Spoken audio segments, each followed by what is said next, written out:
aumentado, eles têm crescido. Então, na verdade, o que acontece é que as pessoas estão buscando ser felizes. Mas o que ocorre é que elas não estão, assim, sabendo qual o caminho que vão trilhar para conseguir essa felicidade. Então, eu gostaria que essa conversa de hoje, eu fui colocar como bate-papo numa palestra, pudesse, de alguma forma, criar ferramentas para que a gente consiga ver esse caminho para a gente poder realmente ser feliz, né? Eu separei alguns pontos que tem uma parte da psicologia que estuda sobre relacionamento afetivo, familiar, que chama psicologia sistêmica. Então, eu trouxe alguns pontinhos para cruzar com o que Meixo Sama fala, tá bem? Então, assim, o primeiro ponto que eu separei, que essa parte da psicologia fala que é importante numa relação, é a questão da criação de regras. Então, assim, o casal, é importante que haja regras. Então, é bom que quem está solteiro já vai, né? Opa, quando eu casar, vou fazer assim, né? Essa palestra é para todo mundo, para quem está solteiro também. Então, a criação de regras numa relação é muito importante. O que a gente vê, por exemplo, você vai atender um casal, você vê que o marido pensa de um jeito e a esposa de outro. E isso vai refletir em quem? Nos filhos. Acho que o exemplo mais típico é quando o filho chega para a mãe, assim, né? Um exemplo. Pô, mãe, eu quero ir no baile. Baile não, né? Baile é coisa de antigamente. Vou pro Olimpo, quero ir pro Olimpo, que é aqui pertinho. Quero ir pro Olimpo, mãe. Deixa eu ir aí, me dá um dinheiro aí. Não vai não, porque você deixou de fazer isso, aquilo, não sei o quê. Aí ele já fica, né? Tá certo, vou falar com meu pai então. Pô, pai, deixa eu ir lá pro Olimpo, não sei o quê, botar as garotas, tá, meu filho? Pode ir. Tá entendendo? Mas por que ele deixou ele ir? Não tem diálogo. Então ele já sabe que se for no pai ou vice-versa, ele vai conseguir aquilo que ele quer e perde o respeito dele com a mãe. Mas essas coisas acontecem porque não tem esse entrosamento, essa criação de regras entre o casal, né? Então esse é um ponto importante, porque não tem diálogo. Eu acredito assim que 99% dos conflitos em casa poderiam se resolver se houvesse realmente um diálogo. E às vezes a gente acha que não tem diálogo. Que tipo de diálogo? É o diálogo que eu realmente paro para escutar o que o outro está pensando e sentindo? Ou é o diálogo que eu quero impor aquilo que eu penso? Na maioria das vezes é isso. Não, mas você está errado. É assim, assim, assim, assado. E aí eu acho que eu sou uma pessoa que, não, eu estou aberto. Eu sou uma pessoa aberta para o diálogo. Será que é? Em que nível é? Então a gente tem que pensar. Tem que sair dessa coisa assim, não, mas tá bom. Eu acho que eu estou fazendo certo. Certo em que nível? O que é certo e errado, né? A lista eu sempre tenho colocado. O que é certo e errado? Um outro ponto é assim, né? Porque o casamento, ele é uma criação, tem assim, a família de origem da esposa e tem a família de origem do marido. Então, cada família tem um padrão familiar, tem uma característica.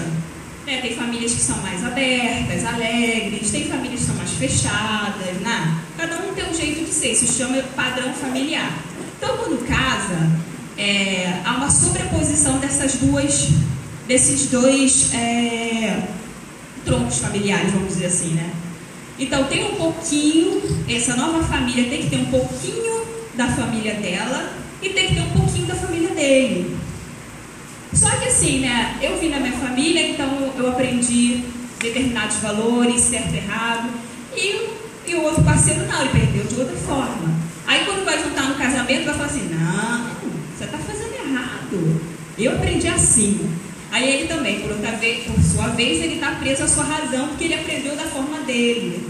Então, se continuar assim, não tem um casamento realmente. Tem que ter, na verdade, um pouquinho de cada, sabe? Se não tiver um pouquinho de cada, mais conflito, né?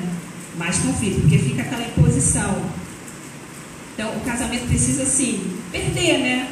Vai criar um novo sistema, que tem a característica um pouquinho de lá e um pouquinho de cá. Nunca pode ser um só. Se o casal está querendo impor um só, para esse casamento, sabe, ter aprimoramentos, assim, tem grande probabilidade, tá? Então, colocam esse ponto também. O outro ponto que é legal é sobre, assim, os mitos, né? Porque a gente, quando é mais nova, a gente escuta aquelas historinhas da Branca de Neve, da Cinderela, né? Que o príncipe vai salvar a princesa, vai lá no castelo e eles vivem felizes para sempre. Só que a gente vai pensar aqui, né, como adultos, isso aí é besteira, a gente sabe que isso não é verdade, mas isso fica aqui, ó, no nosso inconsciente. E isso vira um padrão para as nossas relações. Ou seja, quando você vai se relacionar com o outro, você busca nele a perfeição. Você vai buscar nele um príncipe ou princesa. Então o outro precisa ser aquilo que eu espero, aquilo que eu quero, para me satisfazer. Que eu sou o centro de tudo. O ser humano se coloca dessa forma. E aí, se o outro não corresponde a isso, eu já fico frustrado, já viu, não serve para mim, ele não está me fazendo feliz. Né? É verdade. Então isso acontece. Só que se a gente está com sono de encontrar será que eu sou o príncipe? A mesma coisa ao contrário, quero encontrar o príncipe, eu sou princesa? Porque não existe perfeição. Não adianta que a gente não vai encontrar isso em nenhuma relação. Não existe perfeição. Uma vez eu escutei uma palestra do ministro Dante, ele falou uma coisa que eu nunca mais esqueci. Ele disse assim, quem confia 100% no outro é egoísta. Por quê? Porque não dá espaço para o outro errar. O outro vai errar porque ele é falho. E a gente fica naquela expectativa de que o outro sempre acerte, de que ele faça aquilo que eu quero. Então o relacionamento não é assim. Não vai dar certo se a gente continuar pensando dessa forma. Outro ponto também que é bastante interessante são pendências com a família de origem. Então tem muitas pessoas que têm mágoa de pai, mágoa de mãe, né? E aí acaba levando isso para o casamento. Então um aviso, né? Quem tem mágoa, quem tem pendência com a sua família de origem, ou já está casado, ainda vai casar, é bom perdoar. E vai levar isso para a sua relação, sim. Tá?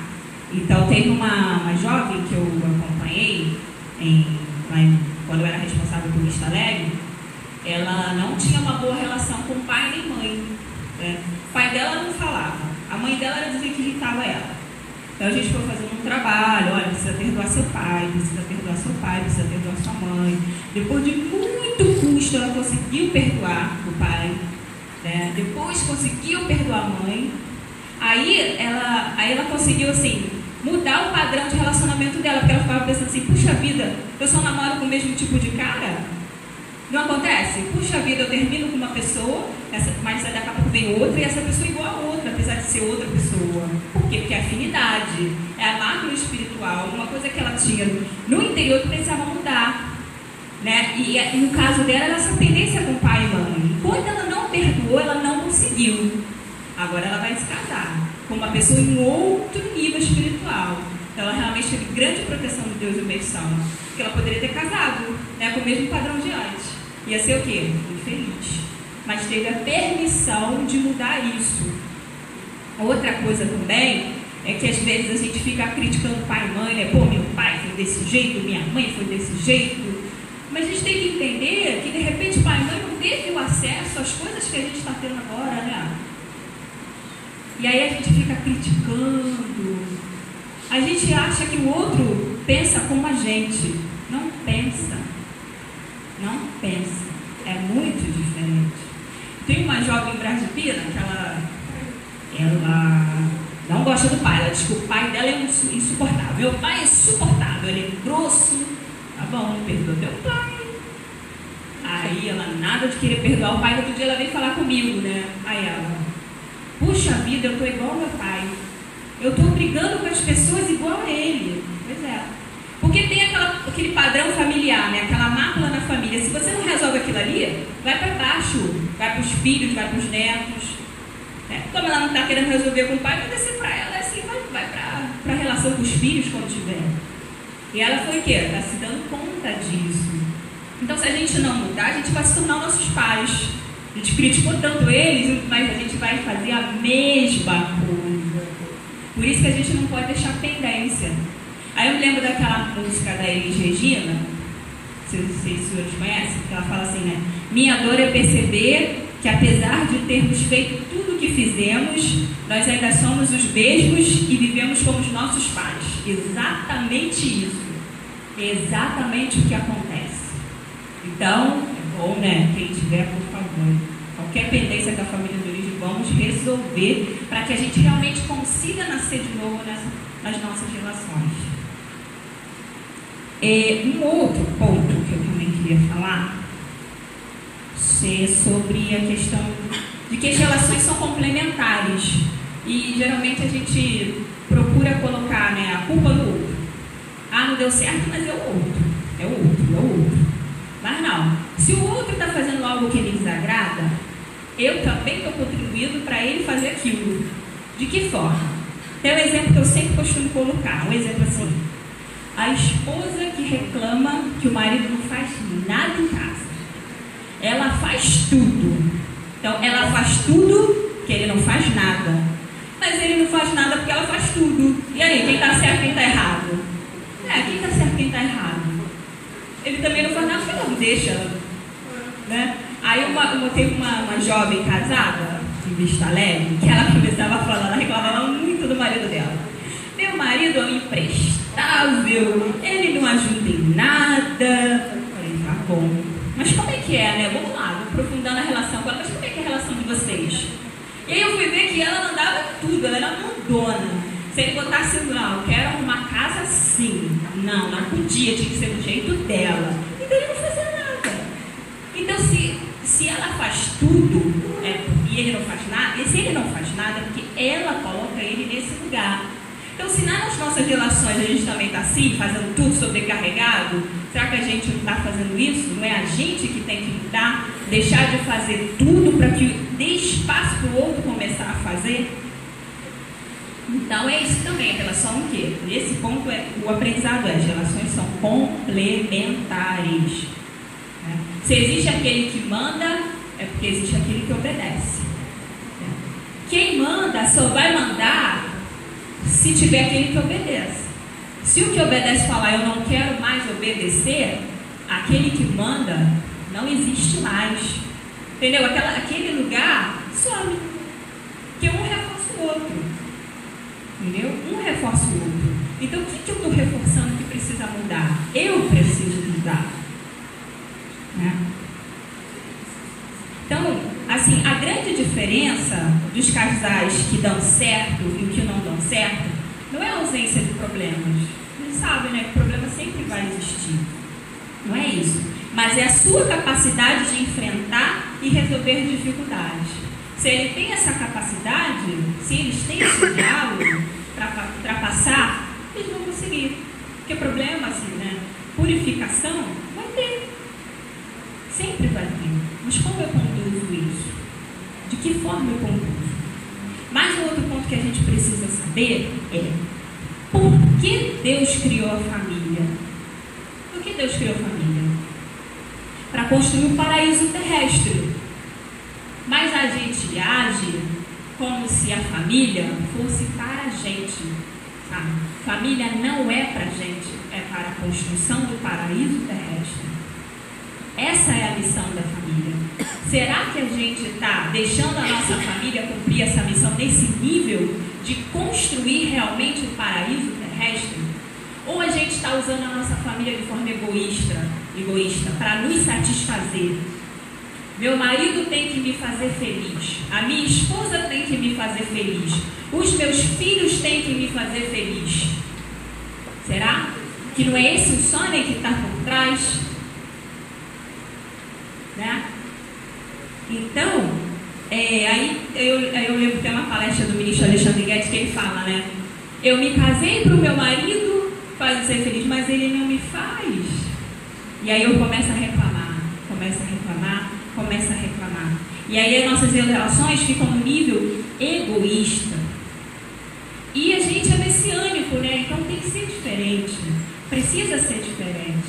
O nível do amor, a gente ainda quer receber, sabe, amor das pessoas. A gente tem que dar amor. E qual o nível de amor que a gente está oferecendo para as pessoas? Qual é o nível? gente ainda quer ser amado. A gente não tem que ser amado, a gente tem que amar. Amar por amar, sabe? Dar esses passos para as pessoas. E aí o Meixo Sama fala que esse amor, a gente tem que o quê? Treinar um amor altruísta. Será que a gente realmente está cuidando das pessoas ou a gente só se importa com a nossa família? Será? Será que a gente realmente, puxa vida, eu vou cuidar de alguém? Sabe? Pra quê? Por que a gente tem que cuidar de alguém? Para aprender a amar em outro nível e levar esse amor para dentro de casa. Para que a gente consiga construir o paraíso terrestre em casa. Então, mas muitas vezes a gente fala assim, não, mas eu sou messiânico. Eu não faço isso não. A gente fala assim, não, eu leio ensinamento na página de Natal, Meixo Sama está falando assim, né? A gente coloca, o religioso, ele coloca uma capa de que ele sabe tudo, às vezes, e de que ele não falha.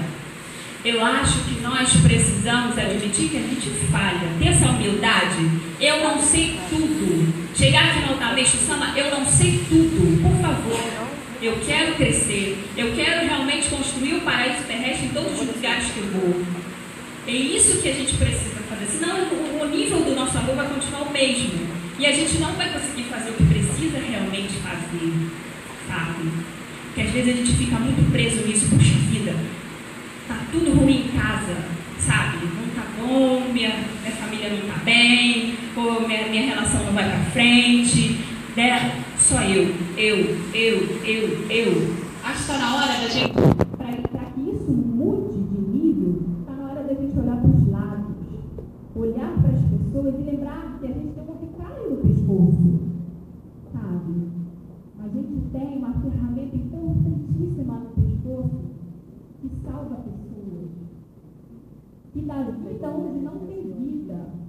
E o que a gente faz com isso? A gente só fica pensando em si. Reclamando, namorando. Está na hora, sabe? Quando é que a gente vai acordar? Vamos acordar. Se a gente não acordar, sabe? Aí vai deixar mais uma existência, sabe? Vai deixar mais uma coisa para lá. Não, a gente não pode fazer isso. Não pode fazer isso, sabe? Então, tem outro ponto aqui que a gente pode colocar também, que é uma palestra do Reverendo Nacional, que ele fala sobre relacionamento também. Ele diz assim: não podemos, em hipótese alguma, acharmos que a nossa felicidade na Terra e na vida depende da pessoa amada nos fazer feliz. E ainda por cima, Meixo Sama diz: nossa felicidade depende de fazer os outros felizes. Acabei de colocar. Quem é apaixonado acha que a sua felicidade depende do parceiro. Ou seja, como só quer receber amor, torna-se dependente e apegado. Enquanto tudo termina, tal pessoa cai na amargura do sofrimento. Já quem ama acha que a felicidade está em dar amor, em alegrar o parceiro. E por isso, quando tudo termina, não sofre tanto, porque não é dependente. Está entendendo como é que a gente passa pelas situações quando a gente está cuidando de outras pessoas? Em outro nível. Você pode até ficar triste, mas você está ali seguro, não. Sabe, eu tenho uma fé, eu tenho meditação, eu estou cuidando das pessoas. Agora, se você centraliza tudo naquilo, sabe, você desmorona.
ou a pessoa muda de nível, porque você está elevando o seu nível espiritual, a pessoa muda de nível junto com você, ou algo acontece e vem outra pessoa no seu nível, no nível que você está agora. Tem que acontecer uma coisa ou outra. Entendeu? Uma outra história que eu coloco aqui.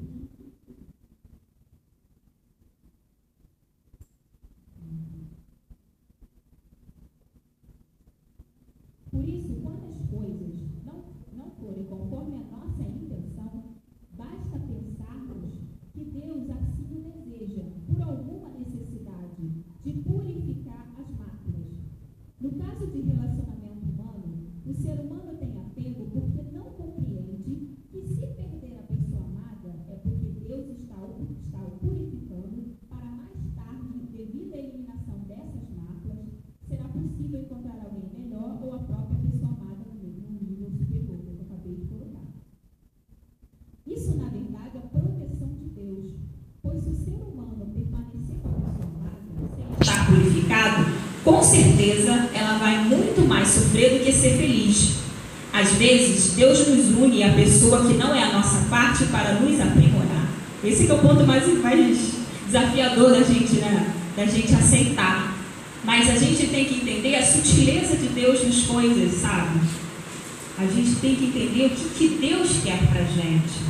A gente questiona, a gente às vezes não entende por que determinada coisa está acontecendo, mas se a gente tiver paciência, né, a gente vai entender por que Deus colocou aquilo na nossa vida. Por que aquilo aconteceu, por que a gente teve que perder algo. Sempre tem um motivo. Por isso eu lembro daquela história, uma história do Steve Jobs, sabe, que criou a Apple. Estava lendo a história dele. Ele disse que na adolescência ele era muito pobre e aí os pais, né, foram pagar uma faculdade, ele escolheu a faculdade mais cara que tinha. E aí ele começou a ficar incomodado com aquilo e aí começou a pensar, puxa vida, eu vou largar a faculdade. E aí largou a faculdade, mas ficou completamente inseguro e não sabia para onde ele ia, sabe? Sabe aquele momento da vida que você para e pensa, o que eu vou fazer daqui para frente? Eu não tenho ideia. Era ele naquele momento. E aí, quando ele saiu, ele resolveu largar a faculdade, ele foi fazer outras disciplinas que ele tinha interesse, que não tinha nada a ver com o curso que ele tinha escolhido. E aí ele fez um curso que ele disse que 10 anos mais tarde ajudou ele a criar toda a tecnologia da Apple. Então ele falou, somente 10 anos depois eu entendi aquele momento da minha vida. E aí ele falou, foi a melhor coisa que podia ter acontecido. Sabe? Então a gente não tem que lamuriar se perdeu alguma coisa, se aconteceu alguma coisa na família. Lá na frente Deus vai mostrar. Tudo tem lógica, tudo tem uma razão. É que a gente não consegue ainda perceber, sabe? As razões de Deus são muito profundas. E a gente, como ser humano, a gente ainda não tem essa percepção, a gente não consegue entender Deus na plenitude, não consegue. E a gente faz esse esforço de entender Deus, a gente julga Deus, acha que Deus está errado, que Deus errou, que está tudo errado. Não tem nada errado, está tudo certo. Tudo certo. O que a gente tem que fazer é esse esforço de nascer de novo. Que a minha história bem colocada, nascer de novo é o quê? Deixar de ser quem a gente sempre foi. Tá? Deixar pensamentos antigos, deixar nossas certezas de lado. Porque não adianta, a gente está a vida inteira pensando de um jeito, e aí? Vamos continuar dessa mesma forma? Porque aí a gente tem o mesmo resultado. A gente quer resultado diferente, mas continua fazendo a mesma coisa. Não adianta. Nós temos que crescer, evoluir. Mas também eu acho que assim, não tem que ser uma coisa assim sofrida, sabe? Eu acho que a gente tem que evoluir de forma paradisíaca. Não é como ela colocou aqui, né? Quando ela estava com apego ao ex-marido, né? Ela largou o marido, falou, não vai dar certo, e ficou com aquele apego, sofrendo. A gente não tem que ficar também nesse nível. Eu acho que é como, por exemplo, assim, uma sala. A gente está numa sala, a sala está escura, né? Aí eu ligo a luz. Certo? A escuridão deixou de existir? Não. Você ligou a luz, mas a escuridão, o escuro continua lá. Então é isso que a gente tem que fazer. Sabe? A gente tem que ir o quê? Para luz, mas o escuro continua ali, porque ele tem a missão dele, só que ele não vai aparecer mais. Então a gente não tem que ficar assim sofrendo, querendo tirar todos os nossos pontos negativos, fixar neles. Não, a gente tem que evoluir, tem que caminhar para a luz, para a gente conseguir isso. Aí tem uma outra história que o reverendíssimo conta. Ele diz assim: quem é apaixonado quer sempre a pessoa amada ao seu lado, e isso acaba com o relacionamento. Meixo Sama disse uma vez: nas questões do amor, o demasiado apego de um esfria o coração do outro.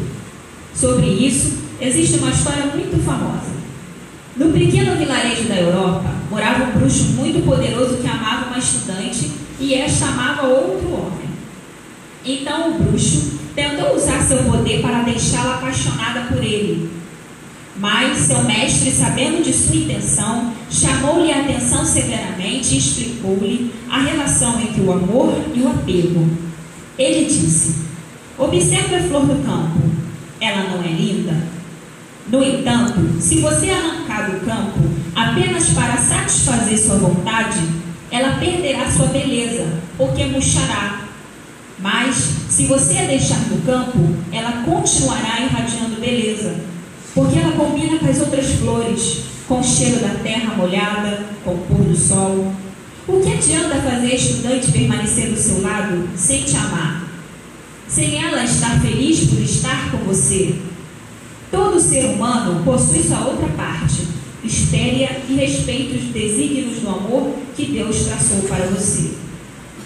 Então o bruxo chorou muito, se arrependeu e compreendeu que o amor verdadeiro é o que permite que o ser amado seja feliz. E compreendeu também que ela não era a única mulher que poderia lhe fazer feliz, e esperou sua outra parte. Mais tarde, ele encontrou uma grande mulher que deu novo sentido à sua vida e o tornou um dos magos mais poderosos de todos os tempos. Então ele está falando aqui do amor em outro nível. Porque o nosso amor é: eu quero do meu jeito, aquela pessoa tem que ficar comigo, aquilo tem que ser dessa forma. O amor verdadeiro que Meixo Sama nos ensina não é esse de posse. É o que? Fazer o outro feliz. Então o que é melhor para o outro? Sabe? O que eu preciso fazer para que o outro realmente seja feliz? Aí tem uma outra história que o reverendíssimo conta, que eu também quero ler, é pequenininha.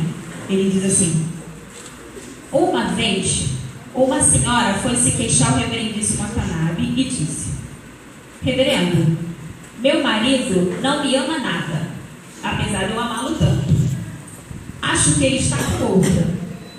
Aí o reverendo disse: você não o ama verdadeiramente. Sabe por quê? Porque não adianta dizer que o ama se não consegue fazê-lo feliz.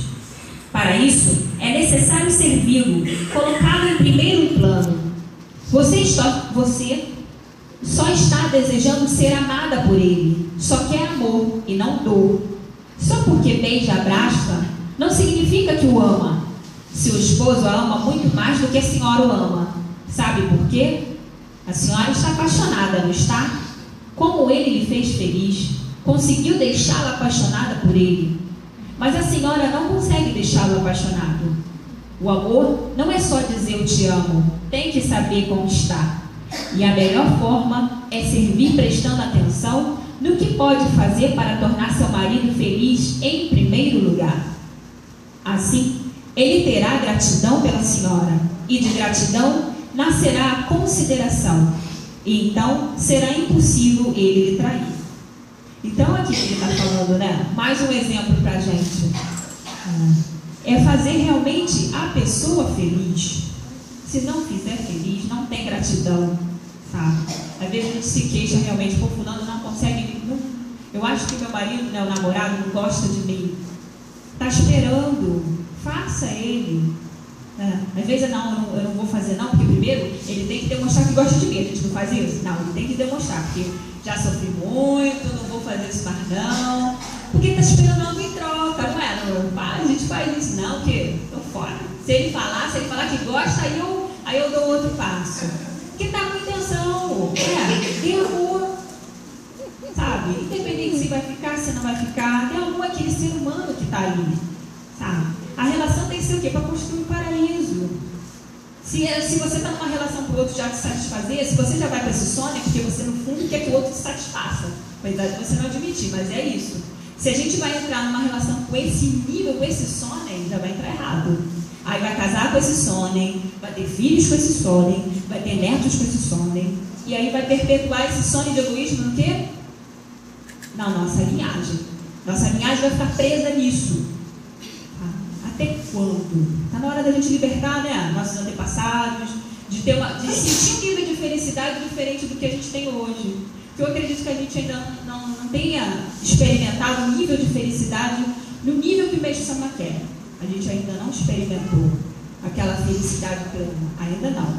Eu acredito que quando a gente nascer de novo, a gente vai conseguir realmente experimentar essa felicidade.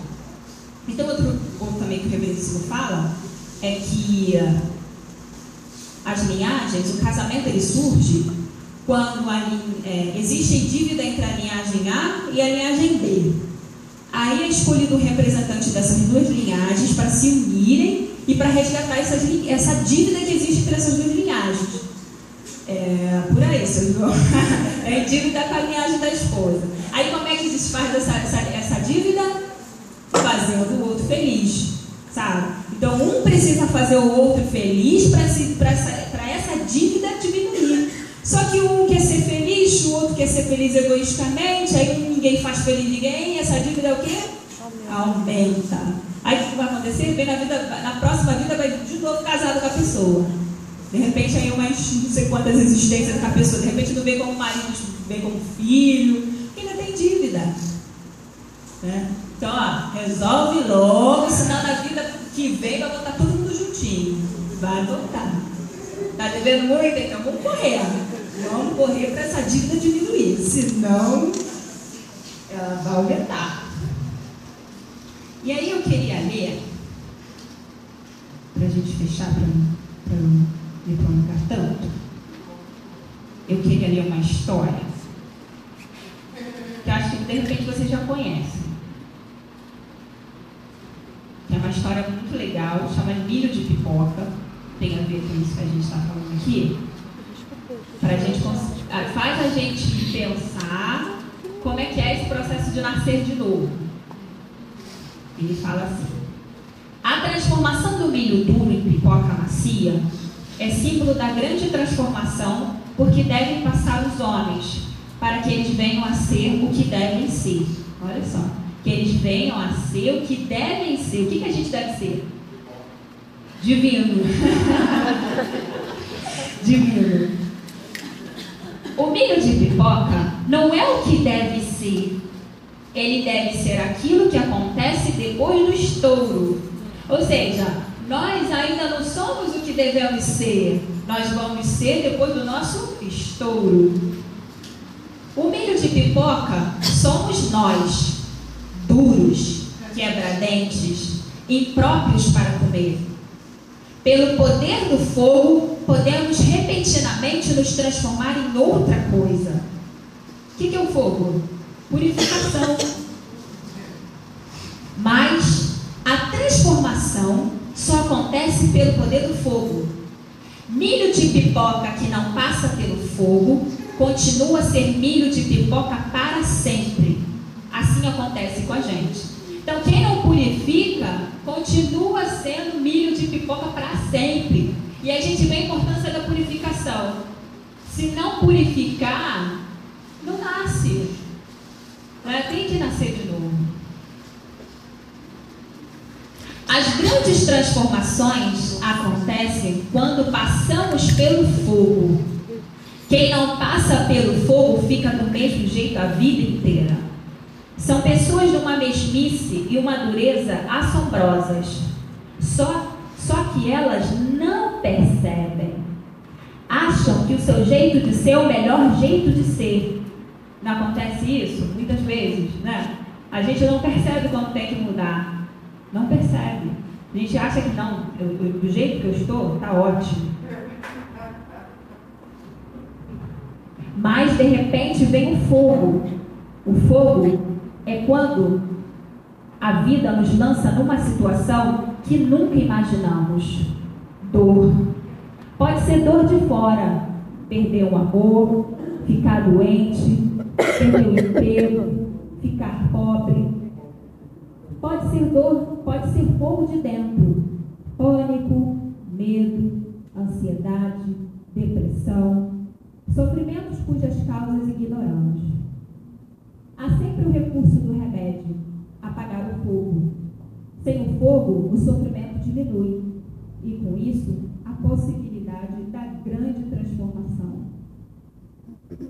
Imagino que a pobre pipoca, fechada dentro da panela, lá dentro, ficando cada vez mais quente, e pensa que sua hora chegou, vai morrer. Dentro de sua casca dura, fechada em si mesmo, ela não pode imaginar destino diferente. Não pode imaginar a transformação que está sendo preparada. Ou seja, para nascer de novo tem que morrer.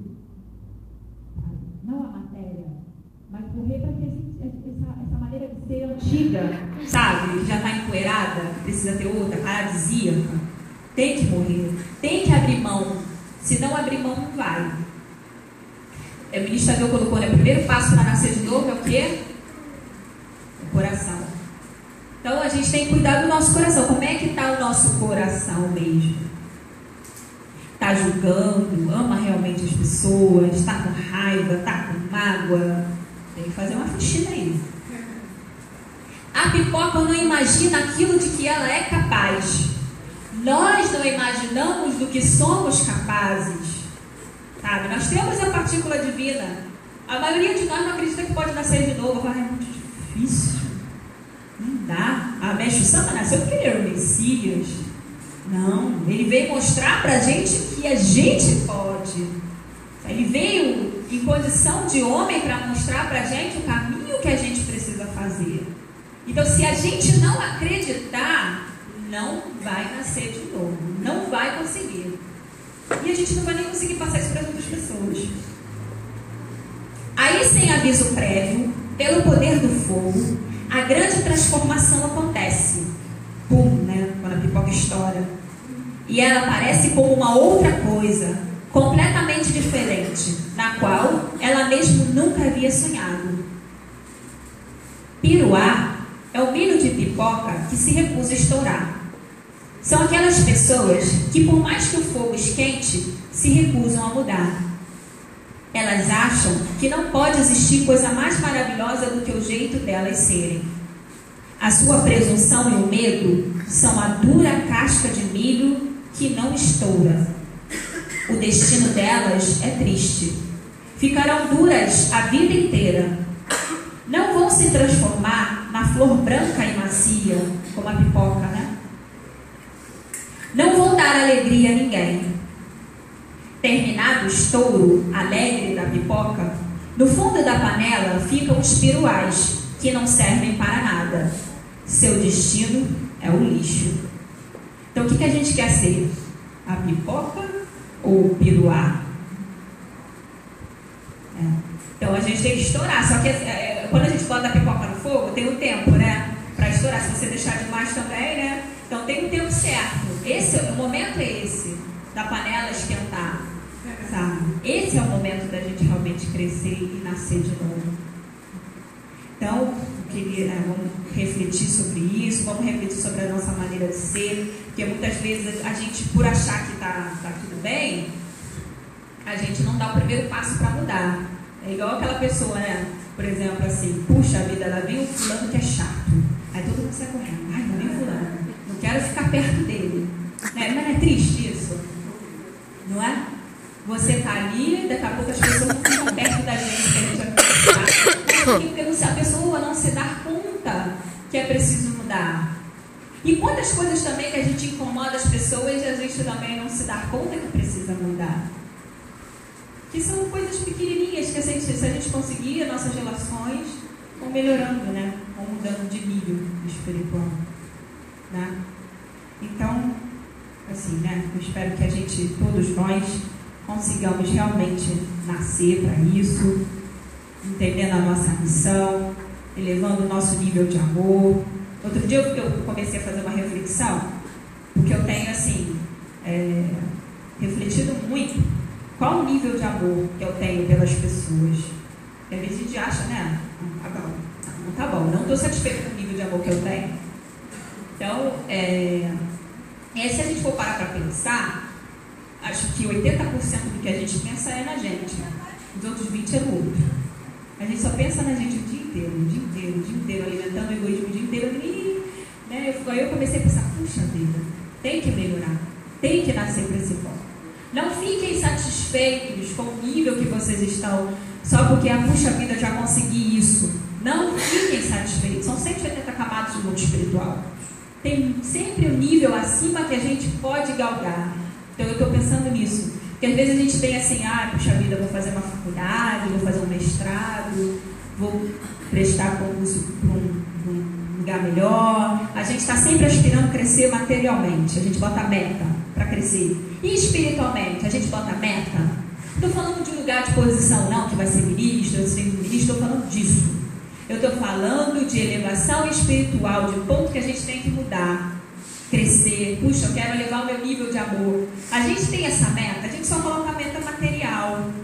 Cadê a nossa meta espiritual das coisas? O espírito vem na frente da matéria.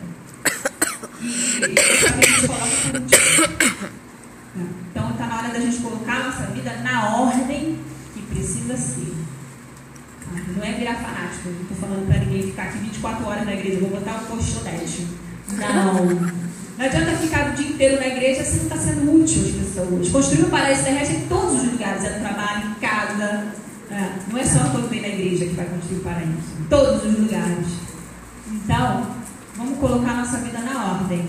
Vamos ter realmente meta de evoluir, crescer. Tá certo? Tá certo. Bom, espero ter contribuído para alguma coisa, da gente nascer mais um pouquinho para o dia do culto do paraíso terrestre. Espero que possa ter contribuído. E assim, desejo que vocês possam crescer muito nesse ponto, ilimitadamente. Eu acredito que aqui vocês têm uma grande missão espiritual. Tá bom? Muito obrigada, muito obrigada.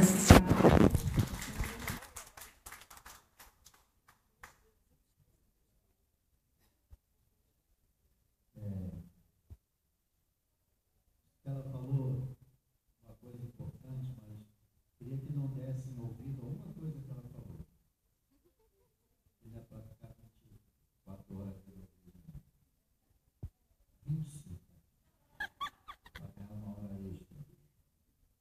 É brincadeira. Mas assim, como o mestre Sama ensina a gente, que a nossa gratidão ela precisa ser materializada, nós gostaríamos de agradecer, materializando esse momento, não é presenteando não, mas passando alguns pertences para o seu convívio, para o seu uso, para que quando for utilizar, lembrar sempre de nós. Primeiro, por favor, são 3.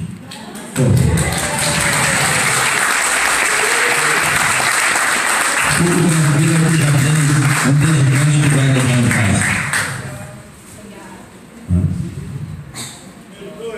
Número 2.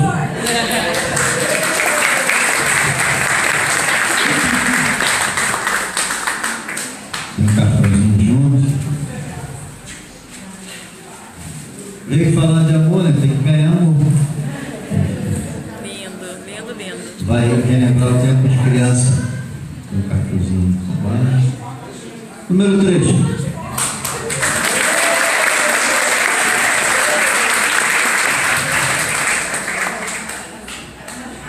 Ela veio falar de amor. Aqui é para botar todas as cartinhas de namorado. Muito obrigada, gente. O presente, na verdade, é meu, né? De estar aqui compartilhando, sabe? É sempre um momento muito especial para a gente. Muito, muito, muito obrigada pelo carinho dele.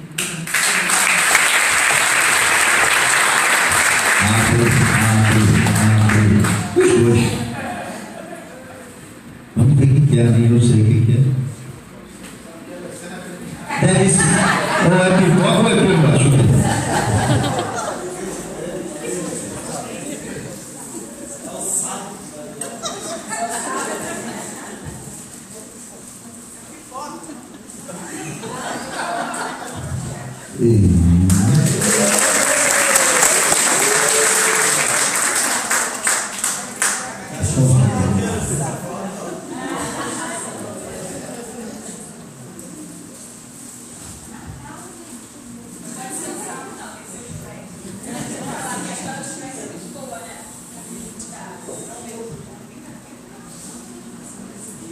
Cartão ainda. Que chique, né? O ministro Vicente de Paula, os membros do Júri Sempre Vila da Penha, agradecem sua visita e a palestra que muito contribuiu para o nosso crescimento espiritual. Boa missão.